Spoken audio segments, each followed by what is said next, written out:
Baik sahabat, di dewasa saat ini, dunia sudah masuk globalisasi dan perdagangan bebas antar negara. Sudah sedikit negara yang tertutup. Saat ini, negara yang tertutup Korea Utara. Kalau dahulu, ada Jepang abad 18 dan setelah restorasi Meiji, Jepang menjadi terbuka. Balik kembali ke topik awal. Perdagangan internasional tidak lepas dengan yang namanya ekspor dan impor. Singkatnya, ekspor adalah penjualan barang ke luar negeri. Impor, membeli barang dari luar negeri. Seperti di judul, apakah rugi atau untung melakukan perdagangan internasional?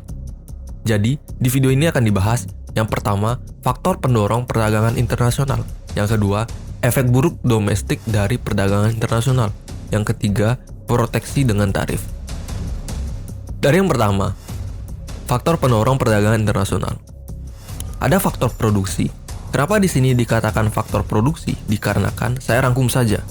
Faktor produksi itu ada sumber daya alam, sumber daya manusia, human capital, modal. Itu kalau di mikroekonomi.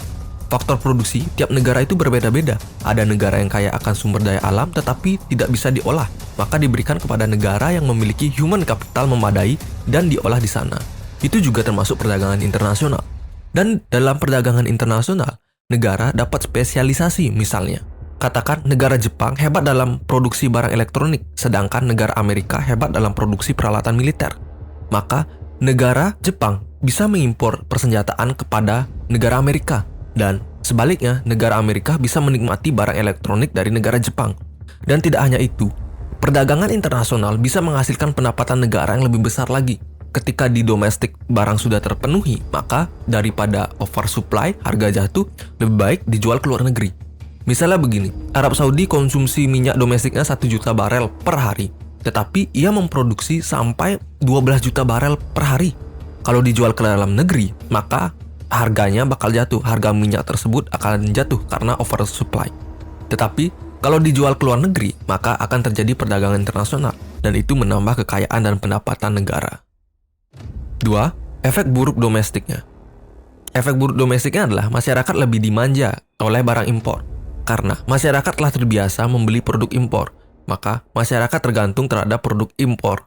Dan ini juga dapat mematikan bisnis lokal. Karena masyarakat lebih memilih produk impor, sedangkan produk lokal tidak ada pembeli. Dan yang terjadi perputaran uang di dalam negeri berkurang, dan terjadi defisit neraca. Dan pelemahan nilai mata uang, dan terjadi pengangguran. Dan itu membuat masalah perekonomian. Yang ketiga, proteksi dengan tarif. Tarif adalah suatu pajak diskriminatif yang dikenakan bila suatu komoditas melewati daerah pabean suatu negara. Apabila komoditas dikenakan tarif, maka harganya jauh lebih mahal. Negara dan pemerintah bisa mengaturnya dengan cara mengatur tarif pajak, mungkin bisa dengan 25% dari harga barang. Tarif ini berguna juga untuk melindungi produk lokal yang tidak bisa bersaing karena harga produk impor yang murah. Penutup, pilih-pilihlah barang dalam membeli produk. Kalau ingin memakmurkan negara, supportlah produk lokal. Jangan buat kaya negara yang sudah kaya, yang pendapatannya yang besarnya bukan dari jual barang saja. Semoga sahabat bisa bermanfaat tentang informasi ini. Sekian dari saya. Jika ada salah, bisa tulis di kolom komentar. Menurut sahabat, bagaimana?